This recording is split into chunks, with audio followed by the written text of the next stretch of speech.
David sentit sa poitrine, celle qui était autrefois sa femme, entrer dans le restaurant. Elle avait l'air différente. Meilleure. Sa peau rayonnait de bonheur, son sourire était sincère et elle se déplaçait avec une assurance qu'il n'avait jamais vue en 15 ans de mariage. Mais ce qui le faisait trembler, c'était de ne plus la revoir après 2 ans. C'était l'homme à ses côtés. L'homme était grand, large d'épaules, et portait un costume coûteux qui lui allait parfaitement. Il avait les cheveux poivre et sel et un regard bienveillant qui ne quittait jamais son visage. Lorsqu'il tira sa chaise, elle rit à une de ses paroles murmurées. Le bruit frappa David comme un coup de poing dans l'estomac. Il ne se souvenait plus de la dernière fois où il l'avait fait rire ainsi. David était assis, figé à sa table d'angle, sa compagne bavardant de quelque chose qui le troublait. Sa petite amie de 25 ans, Ashley, était plutôt jolie, mais voir son ex-femme avec cet inconnu lui fit prendre conscience d'une terrible erreur. Il avait commis la plus grosse erreur de sa vie. 2 ans plus tôt, David était persuadé de bien faire. Il avait 45 ans, il avait réussi et était las de se sentir vieux. Sa femme, avec qui il était marié depuis 15 ans, avait pris du poids depuis que leurs enfants étaient grands. Elle passait ses soirées à lire au lieu de sortir. Elle préférait les dîners tranquilles à la maison, au restaurant chic. Elle était ennuyeuse, se disait-il. Il méritait mieux. Alors, quand Ashley a commencé à flirter avec lui au travail, il s'est senti revivre. Elle était jeune, excitante et lui donnait un sentiment d'importance. Leur liaison a duré 6 mois avant qu'il ne demande finalement le divorce. Sa femme avait pleuré, mais elle ne s'était pas débattue. Elle avait signé les papiers et quitté la maison sans grand-chose. Il pensait qu'elle s'effondrerait sans lui. Il avait tort. En l'observant de l'autre côté du restaurant, David vit une femme qui s'était reconstruite et avait retrouvé sa force. Elle portait une simple robe noire qui épousait parfaitement ses formes. Ses cheveux étaient coiffés d'une manière qui la rajeunissait. Elle se tenait comme si le monde lui appartenait. L'homme qui l'accompagnait lui semblait familier, mais David ne parvenait pas à le reconnaître. Il était visiblement riche, vu ses vêtements et sa montre. Plus important encore, il regardait l'ex-femme de David comme si elle était la chose la plus précieuse au monde. Toutes les 2 ou 3 minutes, il tendait la main par-dessus la table pour la toucher. Elle souriait et serrait la main en retour. David se sentait mal. « Ça va ?»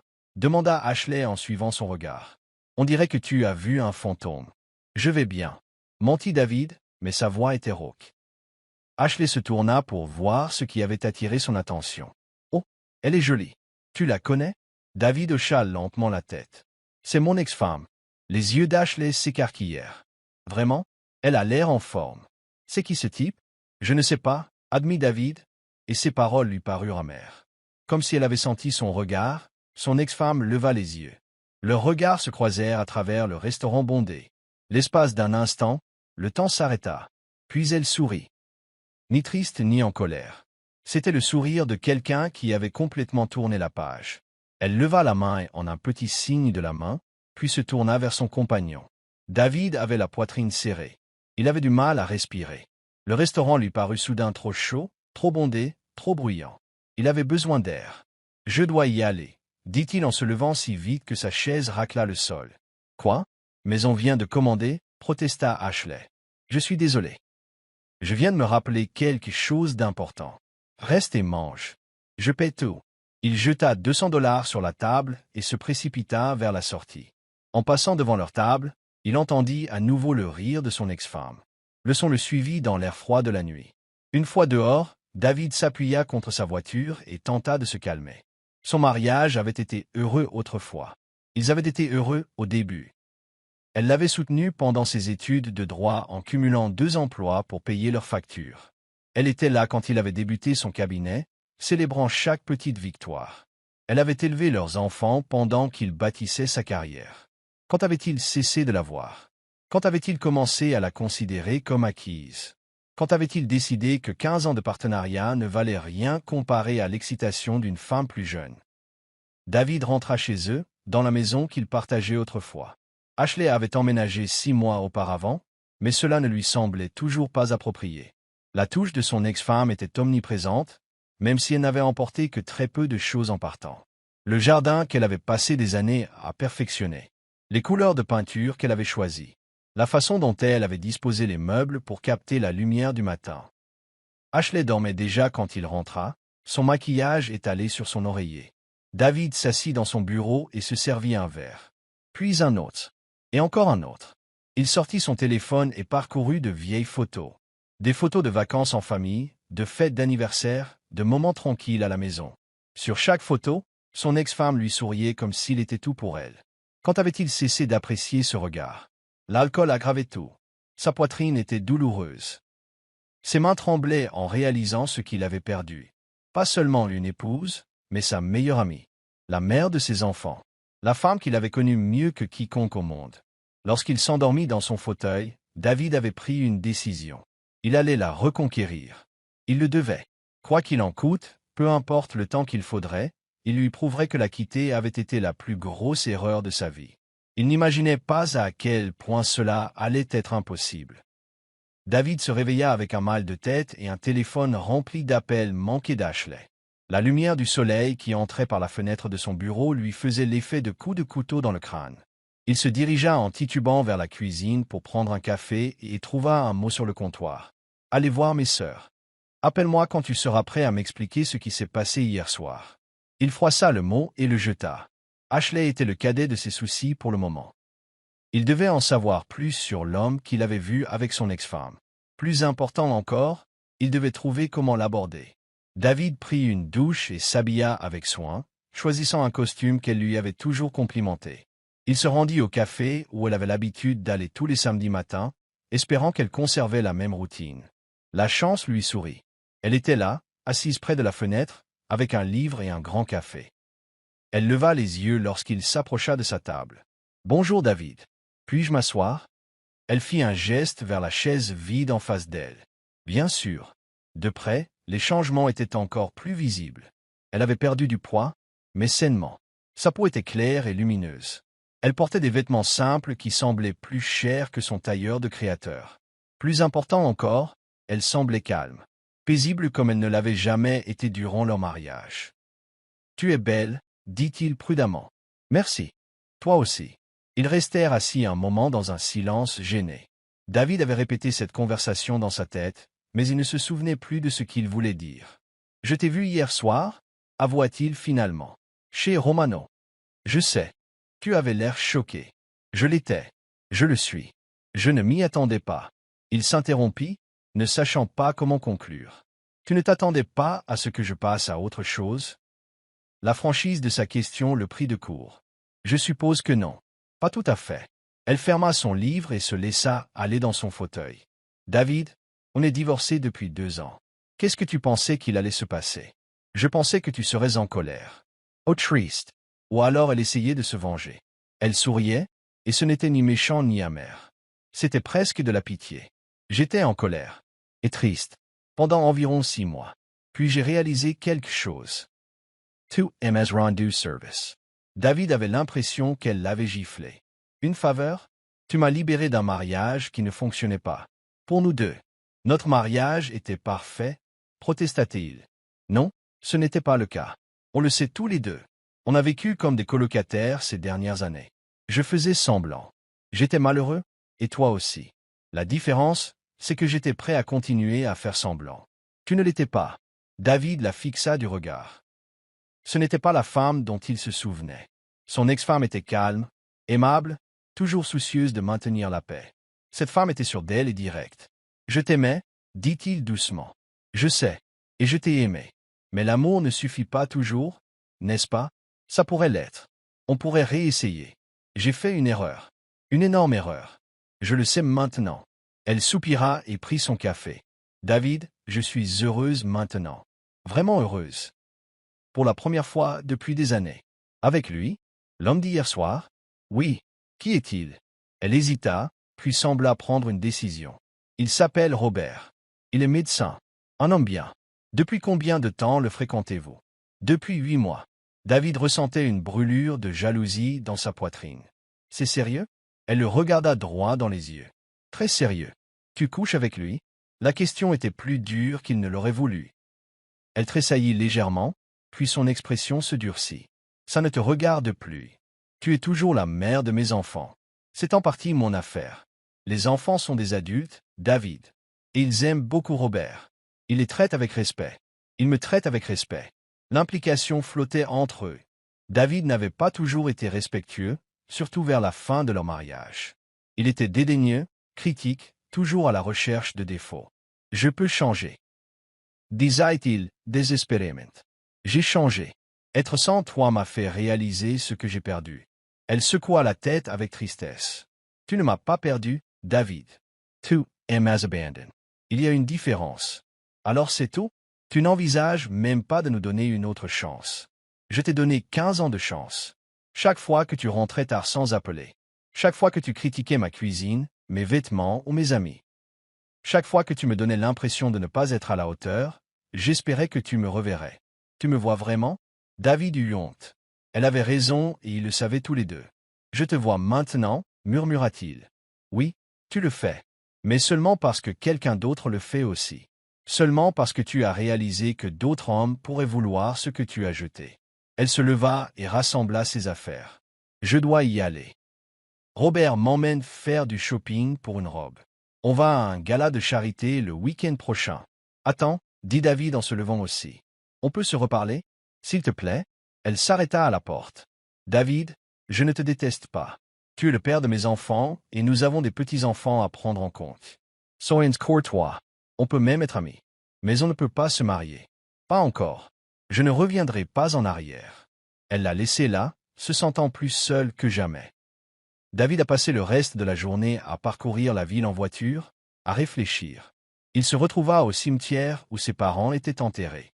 Assis sur le banc près de leur tombe, il se souvint de ce que sa mère lui avait dit sur le mariage juste avant sa mort. « Mon fils, » lui avait-elle dit, « le mariage ne consiste pas à trouver l'âme sœur. Il s'agit de choisir d'aimer parfaitement quelqu'un d'imparfait. Chaque jour, même quand c'est difficile. Surtout quand c'est difficile. » Il avait échoué là-dedans.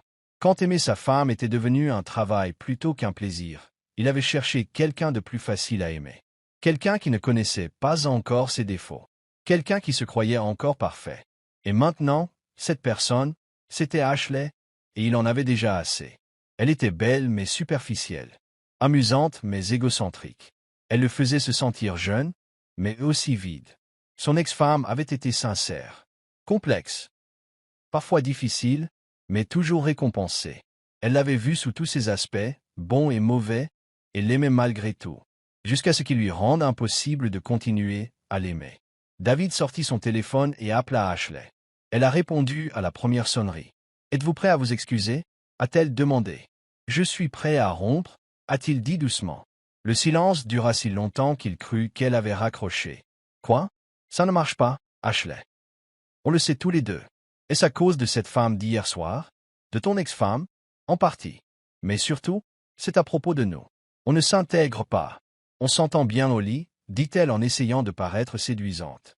Ça ne suffit plus. David, tu traverses une crise de la quarantaine. Ne prenez pas de grandes décisions pour le moment. J'ai 47 ans. Ce n'est pas une crise de la quarantaine. Voilà comment je grandis enfin. Ashley s'est mise à pleurer, mais avec plus de colère que de tristesse. Tu ne peux pas me faire ça. J'ai quitté mon appartement pour toi. J'ai donné ma vie pour toi. Tu as abandonné un studio et un travail que tu détestais. Je t'aiderai à te remettre sur pied. Mais c'est fini. Bon, cracha-t-elle. Mais ne reviens pas en rampant quand tu réalises ce que tu abandonnes. Elle raccrocha. David resta assis au cimetière jusqu'au coucher du soleil, puis rentra chez lui pour emballer les affaires d'Ashley. Ashley était partie quand David rentra du travail le lendemain. Elle avait pris ses vêtements et laissé ses clés de maison sur le comptoir de la cuisine, avec un papier qu'il méritait. David le froissa et le jeta sans le lire en entier. Pour la première fois depuis des mois, la maison était silencieuse. Vraiment silencieuse. David traversait les pièces, les découvrant avec un regard neuf. C'était autrefois une maison. Lui et son ex-femme l'avaient achetée quand leur plus jeune avait 10 ans. Ils passaient leur week-end à peindre des pièces et à planter des jardins. Elle avait cousu des rideaux à chaque fenêtre. Il avait construit des étagères pour ses livres. Maintenant, on aurait dit un musée de ses erreurs. David ouvrit une bouteille de vin et s'assit sur la véranda. Le jardin était envahi par la végétation. Son ex-femme l'avait toujours entretenu impeccablement, avec des fleurs qui fleurissaient du printemps à l'automne. Sans ses soins, le potager était devenu sauvage. Les mauvaises herbes étouffaient les rosiers qu'elle avait plantés. Le potager était vide, à l'exception de quelques plants de tomates rebelles. Son téléphone a sonné. L'afficheur affichait le nom de sa fille. « Salut ma chérie. Papa, c'est Ashley m'a appelé. » Elle était vraiment bouleversée. David soupire. Il aurait dû savoir qu'Ashley contacterait ses enfants. En rampo. Elle a dit que tu l'avais largué sans prévenir. Elle a dit que tu étais obsédé par maman. Ashley est dramatique. Mais oui, on a rompu. Sa fille resta silencieuse un instant. Papa, puis-je te demander quelque chose? Bien sûr. Regrettes-tu d'avoir divorcé de maman? La question le frappa comme un coup dur. Pourquoi demandes-tu ça? Parce que tu as l'air malheureux depuis 2 ans. Même avec Ashley. Et maman semble plus heureuse que jamais. David ferma les yeux. Ta mère voit quelqu'un. Je sais. Robert. C'est un papa vraiment génial. Les enfants l'adorent. Il vient aux matchs de foot et aux pièces de théâtre de l'école. Il se souvient des anniversaires de chacun. La semaine dernière, il a aidé Tommy avec son projet de science. Chaque mot lui faisait l'effet d'un couteau. C'était ce que David aurait dû faire. Ce qu'il faisait avant d'être trop occupé par son travail et ses désirs égoïstes. À quel point sont-ils sérieux? Demanda-t-il, redoutant la réponse. Plutôt sérieux. Maman est vraiment contente. Elle rit tout le temps maintenant. Elle s'est remise à la peinture. Saviez-vous qu'elle voulait être artiste avant de vous rencontrer? David l'ignorait. En 15 ans de mariage, son ex-femme n'avait jamais évoqué son désir de devenir artiste. À combien d'autres rêves avait-elle renoncé pour lui? Elle suit des cours au collège communautaire, poursuivit sa fille. Ses peintures sont vraiment superbes. Robert lui a acheté un atelier d'art complet pour son appartement. Il lui a acheté du matériel artistique, un atelier complet. Chevalet, toile, peinture professionnelle, tout. Maman a pleuré en le voyant.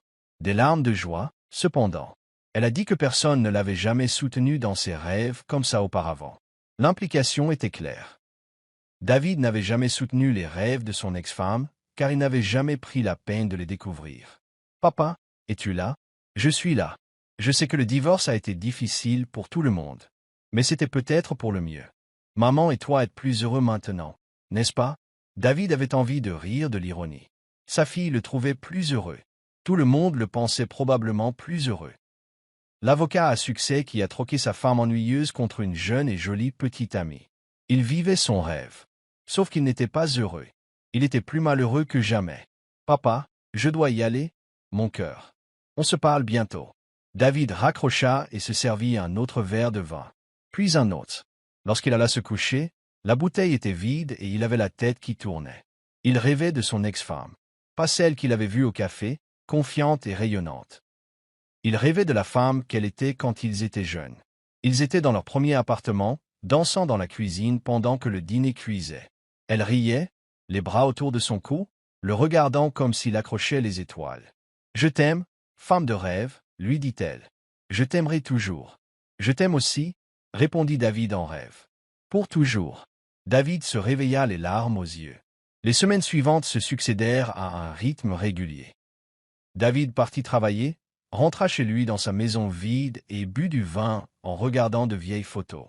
Il passa devant l'immeuble de son ex-femme, espérant l'apercevoir. Il ne la vit jamais, mais à 2 reprises, il aperçut la voiture de Robert sur le parking. Une BMW hors de prix qui coûtait probablement plus cher que ce que David gagnait en 6 mois. David a cherché Robert en ligne. Le docteur Robert Sheen, chirurgien cardiovasculaire dans le meilleur hôpital de la ville, est diplômé de la faculté de médecine de Harvard. Bénévole auprès d'associations caritatives pour enfants. Récemment veuve après 30 ans de mariage, elle était parfaite. Réussie, gentille, beau et distingué. Tout ce que David n'était pas. David a commencé à les suivre. Pas de manière harcelante, se dit-il.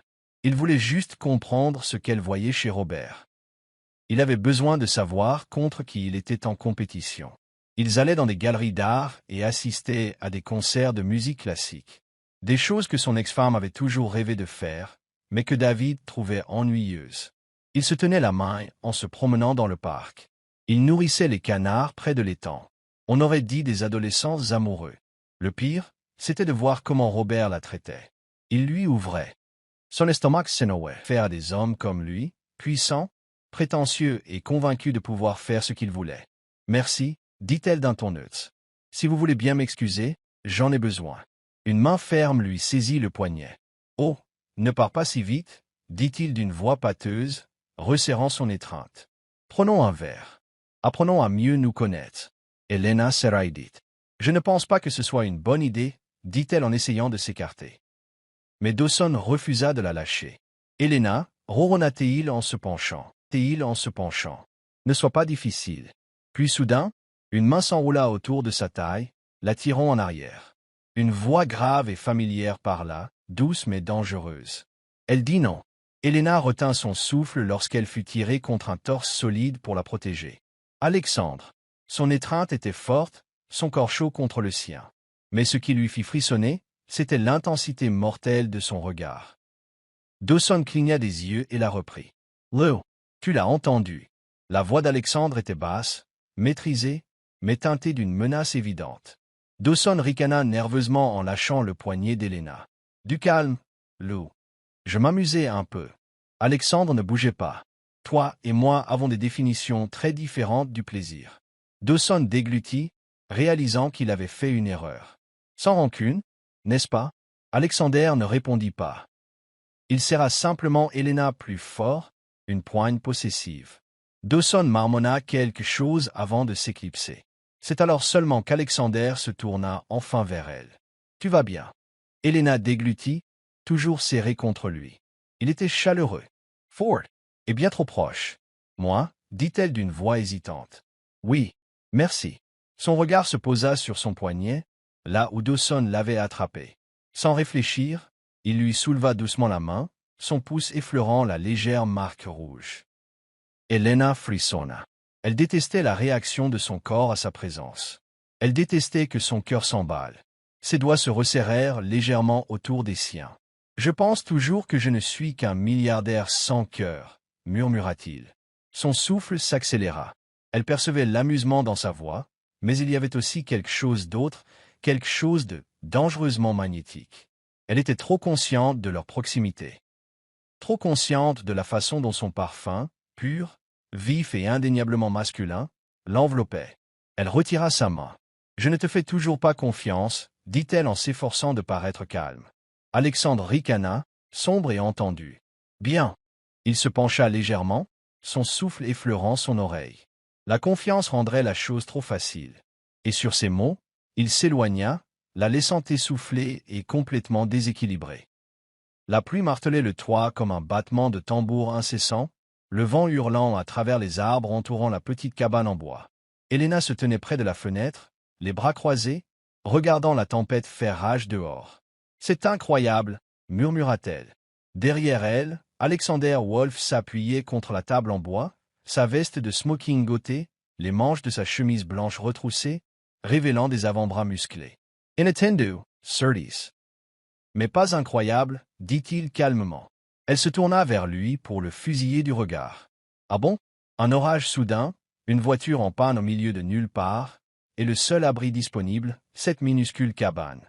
Tu n'y crois pas? » Il frappa. « Je crois aux coïncidences malheureuses. » Elena laissa échapper un soupir de frustration en arpentant le petit espace.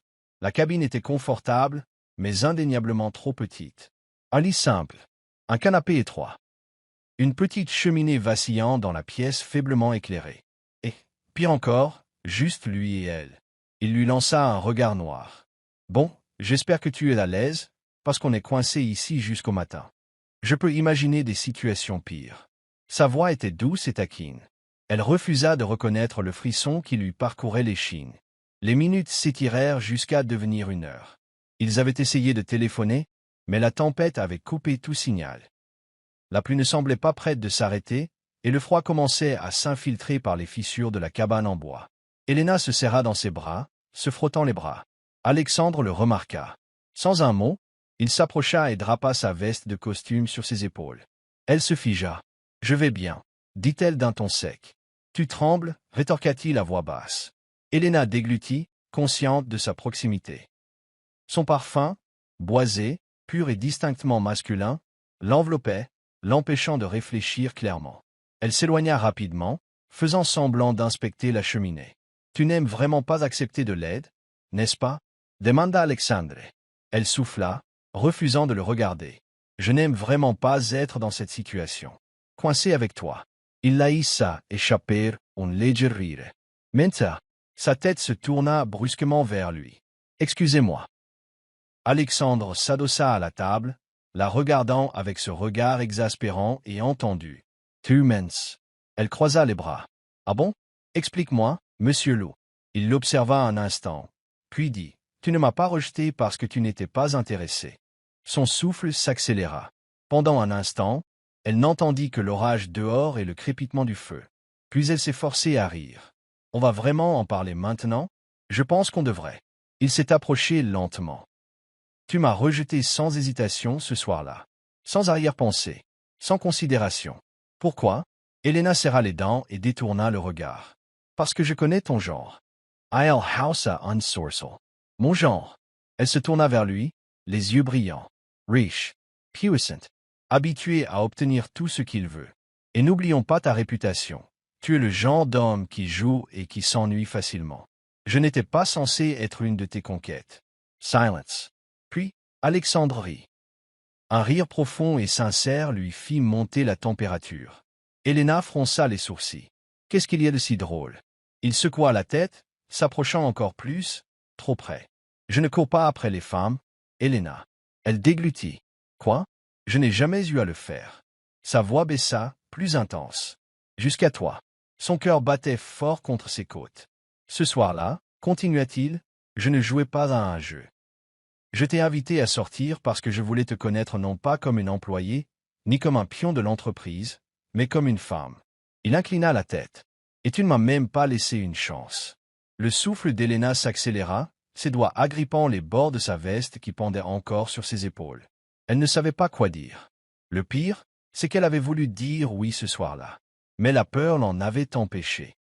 La peur qu'il soit exactement le genre d'homme capable de la briser.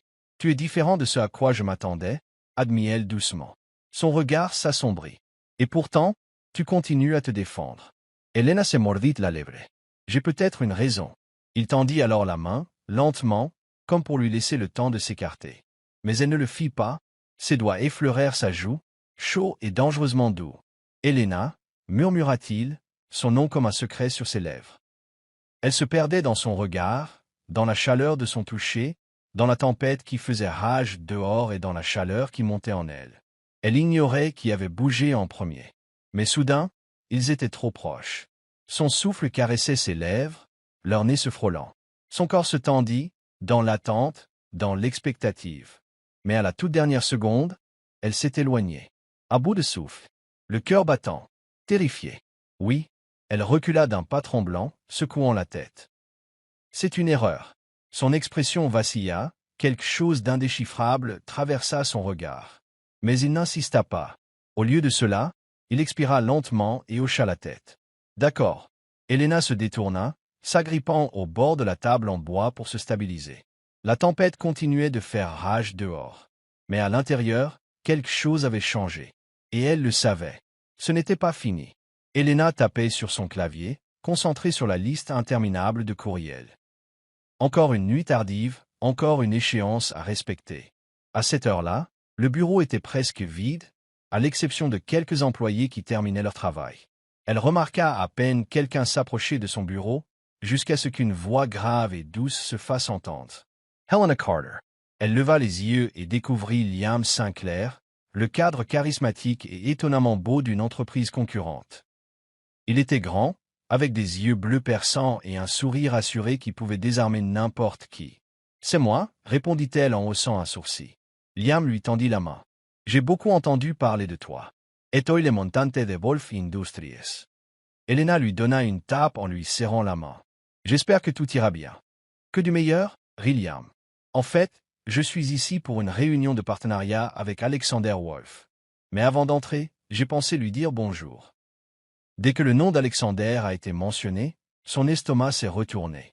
Elle s'efforça de garder son calme. « C'est gentil de ta part. » Liam se pencha légèrement, baissant la voix. « Et si tu es libre, on pourrait peut-être prendre un café. » En toute honnêteté, bien sûr. Helena hésita. Sentait-elle un réel intérêt? Avant qu'elle puisse répondre, une présence sombre et reconnaissable entra. Alexander Wolf se tenait à quelques mètres, l'expression indéchiffrable, mais le regard aussi perçant qu'immobile. Sinclair. Sa voix était douce et posée. Je ne savais pas que tu faisais déjà des tournées. Liam frappa. Imperturbable. Je me présente à vous, votre meilleur talent. Le regard d'Alexander se posa sur Helena, et pendant une fraction de seconde, quelque chose de dangereux brûla dans ses yeux. Helena fit semblant de ne rien remarquer. On devrait aller en salle de conférence, dit Alexander d'un ton calme. Je ne voudrais pas perdre de temps. Liam hocha la tête, mais se tourna vers Helena. Pense à ce café, dit-il avec un clin d'œil avant de suivre Alexandre à l'intérieur. Dès que la porte se referma, Helena laissa échapper un soupir. Mais son calme fut de courte durée. Au cours des jours suivants, le comportement d'Alexander changea. Au début, ce fut subtil. Un matin, il ajusta sa cravate juste avant une présentation. Le contact fut bref, mais ses doigts s'attardèrent, son regard rivé au sien. « Helena, murmura-t-il en lissant le tissu, tu ne peux pas être moins que parfaite. » Son souffle s'accéléra. Puis, il commença à se tenir trop près d'elle, dans l'ascenseur, pendant les réunions, à côté de son bureau. À chaque fois, sa présence était indéniable. Et puis, les appels inutiles du bureau arrivèrent. Helena résonna sa voix dans le téléphone. Elle soupira en se pinçant l'arête du nez. « Oui, Monsieur Wolf. Mon bureau. Maintenant. » Elle raccrocha avec un gémissement. En entrant, elle croisa les bras. « Quel problème commercial crucial requiert mon attention cette fois ?»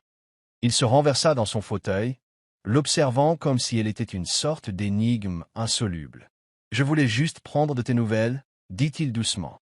Elle plissa les yeux. « Prends de mes nouvelles. Tu as été distrait ces derniers temps. » Son regard s'est assombri. « Par Liam Sinclair, peut-être. » Son estomac s'énoua. « Et alors ?» lança-t-elle.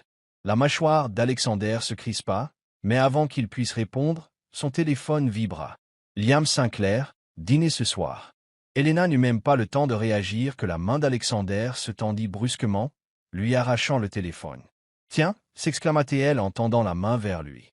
Il le tint hors de portée, lisant le message d'un air indéchiffrable.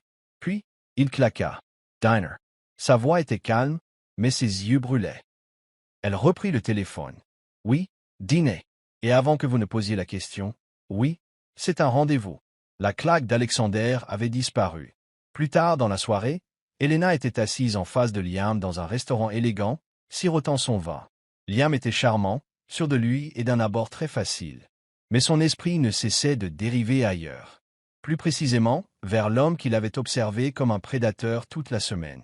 « Alors, dit Liam, dis-moi, pourquoi une femme comme toi est-elle toujours célibataire ?» Helena rit en secouant la tête. « Tu es toujours aussi direct ? Je ne crois pas qu'il faille perdre son temps. » Elle ouvrit la bouche pour répondre. Et puis c'est arrivé. Une ombre tombait sur leur table. Son estomac s'est noué. Elle n'eut pas besoin de lever les yeux pour savoir qui c'était. Mais elle le sut quand même. Alexander Wolf se tenait là, les mains dans les poches, complètement indifférent au fait qu'il écrasait son rendez-vous.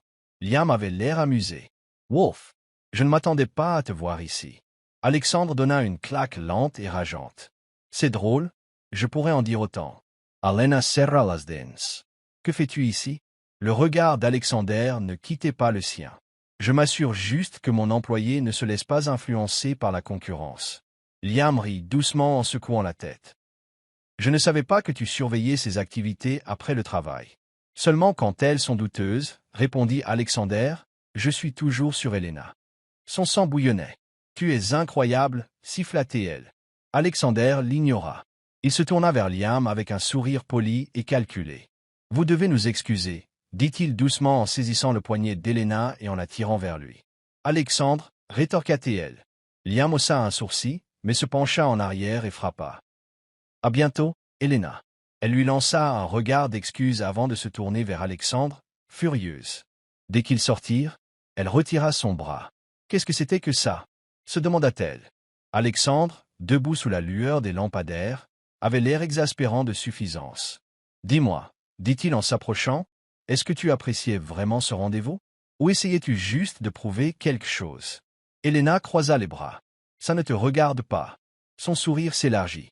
« Oh, mais ça te regarde. » Elle ricana. « Et pourquoi penses-tu avoir ton mot à dire dans ma vie ?» Il se pencha, d'une voix basse et enivrante. Parce que c'est toi qui ne peux pas détacher ton regard de moi. Son cœur s'arrêta. Il lui monta au visage. Elle ouvrit la bouche, puis la referma. Parce qu'il avait raison. Et ils le savaient tous les deux. Elena était assise à son bureau, sirotant son café tout en parcourant une présentation client à venir. C'était une matinée calme, trop calme. La tension la gagnait avant même qu'elle en comprenne la raison. Des murmures circulaient dans le bureau. Des regards en coin. Des mots non prononcés entre collègues. Puis, la notification par email est apparue sur son écran. Agent, rendez-vous immédiat en salle de réunion. Son estomac se serra. Elle eut à peine le temps de digérer la nouvelle que Lisa, sa collègue, se précipita à son bureau. Helena, murmura Lisa, pale. Tu as vu les nouvelles? Elena fronça les sourcils. Quelle nouvelle? Lisa hésita avant de retourner son téléphone. Son cœur s'est serré. L'écran affichait un article d'un important site économique. Des documents confidentiels de Wolf Industries avaient été divulgués à des concurrents, selon une source interne. Ses yeux se sont figés sur un paragraphe surligné. Le principal suspect est un employé interne, et des sources suggèrent qu'Helena Carter, une cadre montante, avait un accès exclusif aux fichiers compromis. Ces mots lui ont coupé le souffle. « Ce n'est pas réel », murmura-t-elle. Lisa la regarda avec compassion. « Tu dois aller à la salle de réunion. » Elena entra et trouva toute l'équipe de direction assise, l'air indéchiffrable. Mais une personne se démarqua. Alexandre Wolf. Il était assis au bout de la table, les bras croisés, le visage sculpté dans la pierre. « Elena, dit-il d'une voix aigre. Asseyez-vous. » Elle déglutit et obéit. Le chef de la sécurité, Monsieur Hay, s'éclaircit la gorge. Nous avons effectué un audit interne. Des fichiers confidentiels ont été consultés depuis votre compte et envoyés à une adresse email inconnue. Pouvez-vous expliquer cela?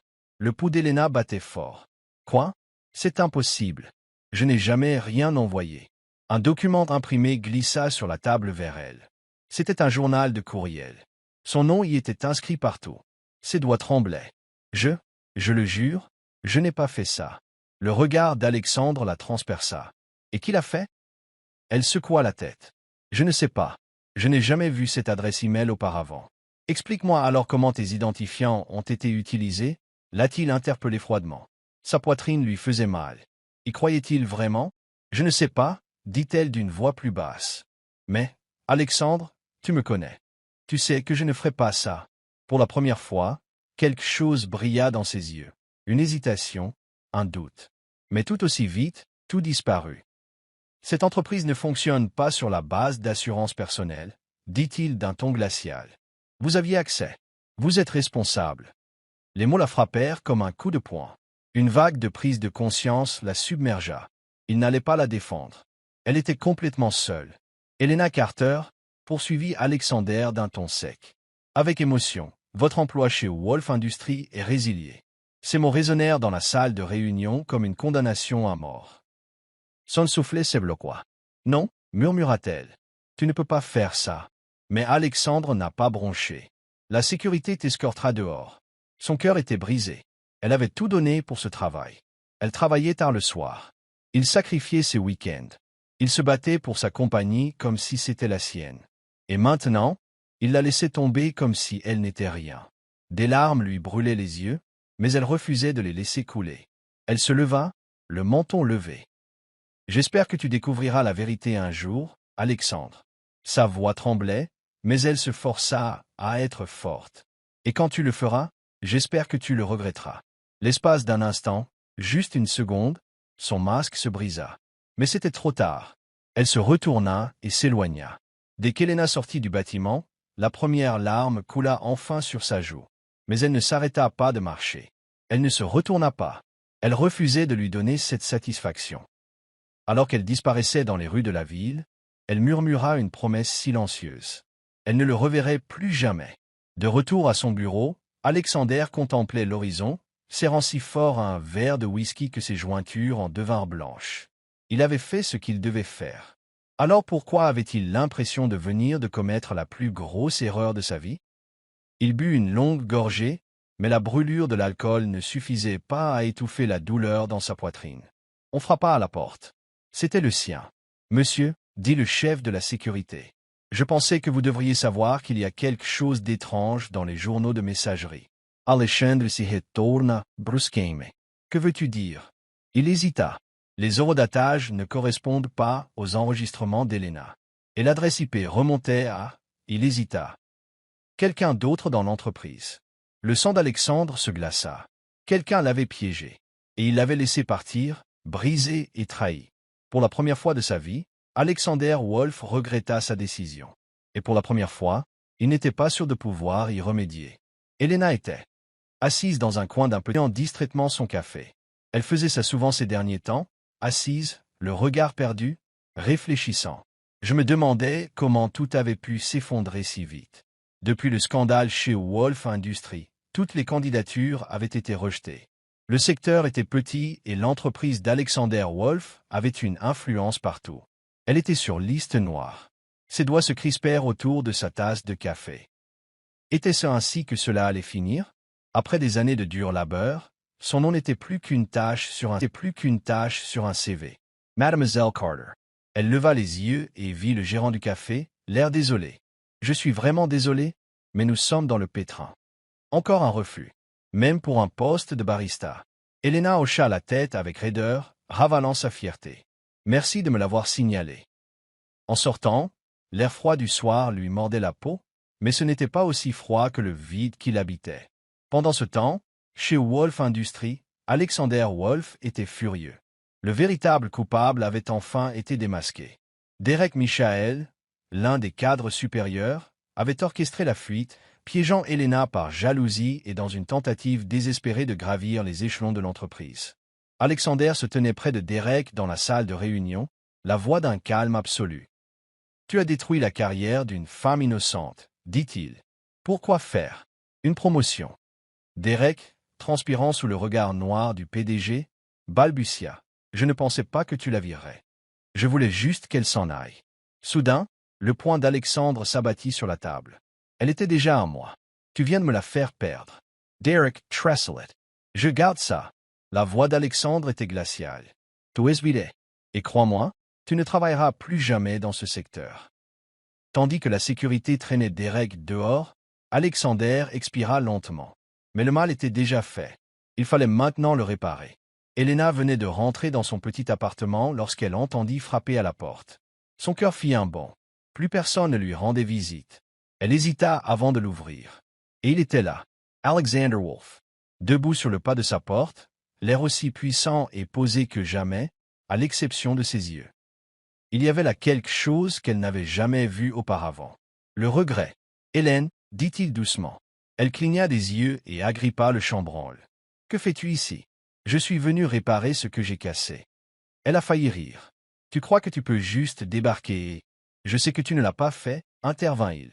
« J'ai trouvé le vrai coupable. » Auntie Peach. Ces mots l'ont frappé comme un coup de poing dans le ventre. Elle aurait dû être soulagée. Mais elle ne ressentait que de la colère. « Alors maintenant, tu me crois. » Sa voix tremblait. « Maintenant que c'est pratique. » Alexandre serra les dents. « J'avais tort. » Elena laissa échapper un rire amer. « C'est un euphémisme. Je l'ai viré, continua-t-il. Je me suis assuré qu'il ne retrouverait plus jamais de travail dans ce secteur. Mais ça ne change rien au fait que, il a soupiré, que je t'ai laissé tomber. » Elle déglutit difficilement. C'était la première fois qu'elle le voyait ainsi. « Vulnerable. Je veux que tu reviennes, » dit-il finalement. Elle le fixa du regard. « Tu t'attends à ce que je redevienne ton employé après ce que tu as fait? » Non, il fit un pas en avant. Pas en tant qu'employé. Elle fronça les sourcils. Et ensuite, son regard se fixa sur le sien. « Mon associé. » Ces mots la stupéfièrent et la réduisirent au silence. « Tu as contribué à bâtir cette entreprise, » poursuivit Alexander. « Tu mérites plus qu'un emploi, tu mérites une place à la table. » À égalité. Elena croisa les bras. « Et si je dis non ?» Ses lèvres se retroussèrent légèrement. « Alors je continuerai à poser des questions. » Elle laissa échapper un soupir tremblant. Cette offre était tout ce qu'elle avait toujours désiré. Mais pouvait-elle vraiment lui faire à nouveau confiance? « Elena, » dit soudain Alexandre en s'approchant encore plus. Sa voix était plus basse, plus rauque. « Tu as dit un jour que tu ne me faisais pas confiance. Que j'étais juste un milliardaire sans cœur. » Elle déglutit. « Et peut-être avais-tu raison, » admit-il. Mais je sais une chose. Elle haussa un sourcil. Et qu'est-ce que c'est? Il leva la main, replaçant délicatement une mèche de ses cheveux derrière son oreille. Je ne veux pas juste un partenaire commercial. Son souffle s'arrêta. It fuck. Ces mots la bouleversèrent. Il ne parlait plus de travail. Pour la première fois, Alexander Wolf, l'homme qui ne perdait jamais le contrôle, était nu. Look her, dit Helena Bathateford. Elle avait passé tant de temps à se convaincre qu'il n'était qu'un homme d'affaires impitoyable. Mais maintenant, elle n'en était plus sûre. Ses lèvres s'entr'ouvrirent, mais aucun mot ne sortit. Alexandre expira et recula légèrement. « Prends ton temps, murmura-t-il, mais ne fais pas semblant de ne pas le ressentir. » Et sur ce, il se retourna et s'éloigna. La laissant complètement bouleversée, Helena resta allongée dans son lit, les yeux fixés au plafond. Elle avait le choix. Elle pouvait s'accrocher au passé, laisser la douleur et la trahison l'emporter, ou admettre la vérité. Malgré tous ses efforts pour la combattre, son cœur ne l'avait jamais lâchée. Le lendemain matin, elle entra chez Wolf Industries. La réceptionniste écarquilla les yeux. « J'ai besoin de voir Alexander Wolf, » dit-elle. Un instant plus tard, la porte de son bureau s'ouvrit brusquement. Il resta là, surprise. « Helena !» Elle prit une grande inspiration. « Tu as gagné ?» dit-elle doucement. Mais pas seulement en tant que partenaire en affaires. Elle s'approcha. « Comme ta partenaire en toutes choses. » Ses yeux s'assombrirent d'émotion. Avant qu'elle puisse dire quoi que ce soit, il réduisit la distance, capturant ses lèvres dans un baiser profond et brûlant. Un baiser qui parlait de rédemption, de seconde chance, d'un amour qui, malgré tout leur combat, n'était jamais mort. Helena était assise dans le bureau d'Alexander, le cœur battant. C'était ça. Elle avait passé des jours à réfléchir à son offre, non seulement comme partenaire commercial, mais comme quelque chose de plus. Et elle avait enfin cessé de lutter contre l'inévitable. Elle leva les yeux vers lui. Il se tenait près de la fenêtre, lui tournant le dos, contemplant la ville. L'homme qui lui avait autrefois été intouchable était désormais la seule chose qu'elle ait jamais vraiment désirée. Elle expira. « J'accepte. » Alexandre si retourna brusquement. Son regard perçant se posa sur le sien. « Qu'est-ce que tu viens de dire ?» Un petit sourire étira ses lèvres. « J'ai dit que j'acceptais. Le partenariat. » Et elle hésita, sa voix s'adoucit. Et non, pour la première fois, elle vit sa bouche se fendre complètement. En deux longues enjambées, il était devant elle. « Tu veux dire ça ?» Sa voix était grave, teintée d'une certaine cruauté.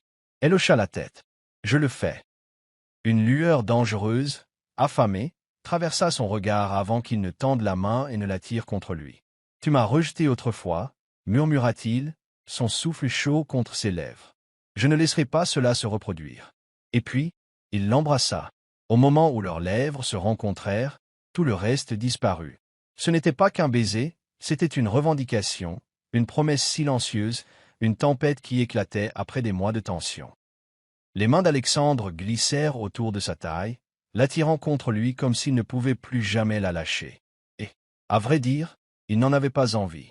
Helena répondit avec la même fougue, ses doigts s'emmêlant dans ses cheveux, cédant enfin à la passion à laquelle elle résistait depuis si longtemps. Lorsqu'ils se séparèrent, essoufflés et hébétés, les lèvres d'Alexandre se retroussèrent en un lent sourire narquois. « Ça, c'est un partenariat, » la taquina-t-il. Elle leva les yeux au ciel. « Es-tu toujours aussi satisfait après avoir obtenu ce que tu veux ?» Il rit doucement et déposa un baiser sur son front. « Seulement quand c'est toi. » Une semaine plus tard, Wolf Industries organisait son gala annuel.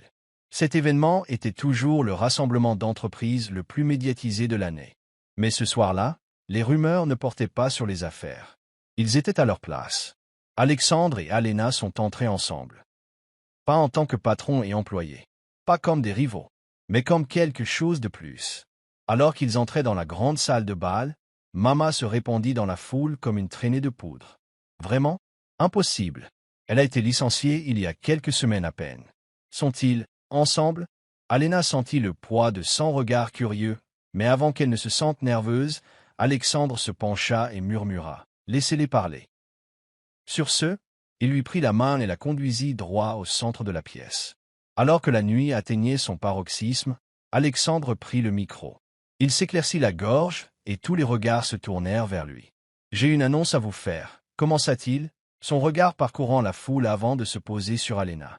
Une lueur taquine brillait dans ses yeux.